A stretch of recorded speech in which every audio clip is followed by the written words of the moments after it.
Following the death of Mwanawasa, it was undeniable that Rupiah Banda had large shoes to fill. Having been groomed by Mwanawasa, perhaps he could do it. Welcome to episode 9 of EconwithPhantom. This week, we will be considering Rupiah Banda's presidency. Was he underrated, or was he indeed unprepared? I understand that the release of my episodes has been a bit haphazard, quite frankly like the inconsistency of the Zambian kwacha these past few weeks. But nevertheless, I will be releasing an episode every last Thursday of the month, and I know it's Sunday. And depending on the mood, drop a few here and there, haphazardly of course. With a promise to unite the MMD party and the nation at large, and to continue implementing Mwanawasa's programs, Rupiah Banda managed to garner enough support to take the mantle of the MMD presidency, getting the better of Nganduma Gande 47 votes to 11 votes. Going into the 2008 August election with the full support of the MMD party, Rupiah Banda's main challenger Michael Sata of the Patriotic Front was in the lead. As votes from rural Zambia poured in, however, they spoke loudly for the idea of having a man groomed by the great Mwanawasa at the helm. Results on the 2nd of November showed Rupiah Banda amassing 40% of the votes, with Michael Sata managing 38. The difference in votes was only 60,000. Following the result, Rupiah Banda was sworn in 2 hours after the electoral officials announced him as the winner. The ceremony happened at State House, where he was serving as the acting president of the republic. Wanabwezani my results fast. In attendance were the presidents of South Africa, Kgalema Motlanthe, and Robert Mugabe of Zimbabwe. Where were these guys? Were they just chilling in the neighborhood? Were they like, we heard there's a swearing-in ceremony here, do you mind if we show up? Understandably so, the Patriotic Party raised concerns of fraud and refused to recognize Rupiah Banda as president. Because guys, 2 hours. 2 hours is a little bit of time. Truthfully, in all of this is the undeniable mammoth task of filling Mwanawasa's shoes that this fresh president had. Could he carry the mantle entrusted to him by the 40% of the republic, and at the same time win the hearts of the 38%? Choosing to continue with the 5th National Development Plan implemented by Mwanawasa, Rupiah Banda's approach was a carbon copy of the late president's. With a set goal of attaining 7% annual growth from the current 5% outlined in the National Development Plan, Rupiah Banda and his administration ushered in policy to achieve this goal.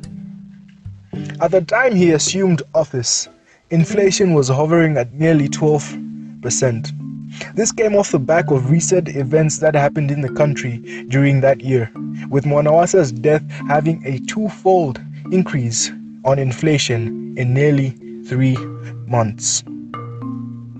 To achieve the goal of 7% annual growth, inflation would need to be tamed.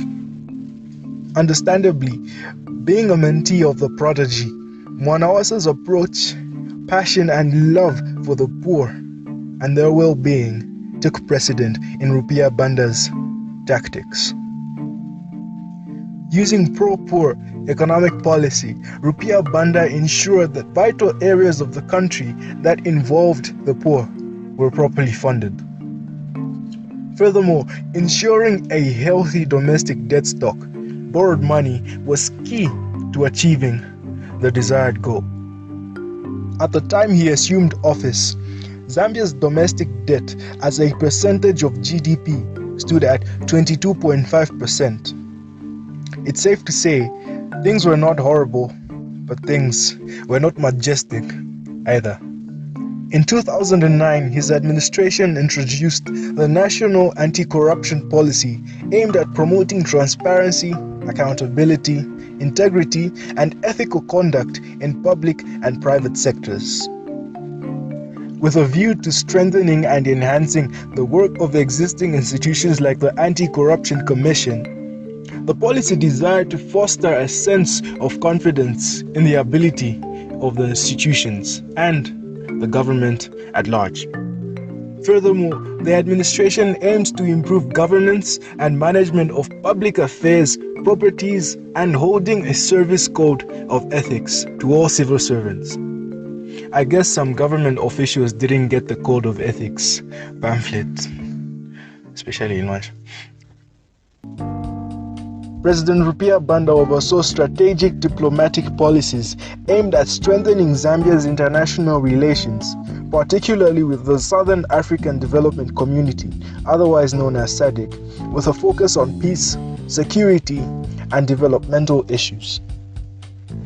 In addition to this, Banda boasted relations with major international players like China, promoting Zambia as a destination for trade and investment. He obviously just wanted their cash and China our minerals. Friends with benefits sort of setup, you know. However, RB's predecessor Mwanawasa was not as subtle, publicly criticizing Robert Mugabe, the Zimbabwean president at the time. He famously likened Zimbabwe to a sinking Titanic, prophetic statement if you like, further criticizing Mugabe's policy that derailed the country. Around this time, mind you, barely any African leader publicly criticized Mugabe and his policies. Bold from Mwanawasa, I dare say. Adding the final nail to the coffin of the friendly relations with our sister country, Mwanawasa used his position as SADC chairman to criticize the Zimbabwean elections in 2008. It's safe to say there was beef, and it was sufficient. Rupiah Banda, however, approached matters differently and was subtle in his diplomacy and his wordplay. He focused on deepening economic ties and cooperation, calling for stronger relations between the two nations. Putting action to his words, Rupiah Banda did a state visit to Zimbabwe in 2009, where he emphasized the importance of collaboration between the sister nations. The Nigerian uncle. In 2011, Saab Energy, a Nigerian-based company, and the Zambian government came to a consensus, and Saab began supplying oil to the Zambian market. Oil is good. Oil is good for economic growth. It fuels vehicles, provides insurmountable value. The list is endless. Well, this was the desired theory, but the practical was different. From discrepancies in the amount of oil to the handling of the proceeds of the revenue, oh my goodness, the list was endless. This was a S show. Initially intended to be a government-to-government deal, the deal raised significant amount of scrutiny and questions for the administration. A witness came forward and testified that Rupiah Banda had facilitated the scrupulous deal, which his son, Henry, would receive $500,000 with the proceeds of oil going to a private account which Henry had authorized. This is definitely some wild stuff. This is like a our moment. This unfortunate time eroded the public's trust in Rupiah Banda, seen as just another power-hungry politician. Quite sad. In spite of all the challenges happening, Rupiah Banda had a couple of wins under his belt, having reduced inflation from 12% when he took office to 6.4%. Furthermore, Rupiah Banda's administration achieved another win, reducing Zambia's domestic debt stock as a percentage of GDP from 22% to 17%, with overall GDP standing at a significantly high level of 10%, record levels only seen during the 70s when KK was president. The exchange rate as well was relatively stable, The government had a manageable fiscal deficit. Things were looking upward. The economy was growing. In all of this, the public's trust was still waning. They couldn't trust him after all the allegations that came out. I mean, nothing good comes from a Nigerian uncle.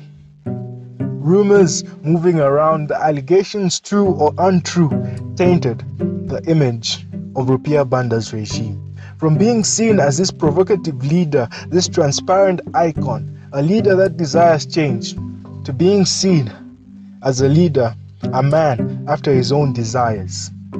It is undeniable the expectations on the man were immense. Considering who his predecessor was, the weight was significant. Unfortunately, the allegations came along and the public just couldn't trust him any longer. His integrity and his name tainted, for sure. The turn of events gave an incredible advantage to Sata to come in as this reformer, this transparent individual who will bring everything to light. And September of 2011, Sata won the presidency, riding on a ticket of change and more money in your pocket. Oh, and yep, I absolutely just had to do it. Oh, and Henry fled the country following the defeat of his father. He fled to South Africa. This has been Econ with me, your host, Yewo Lubuto Chulu. Go out and inform, go out and teach, and go out and be the light. YLC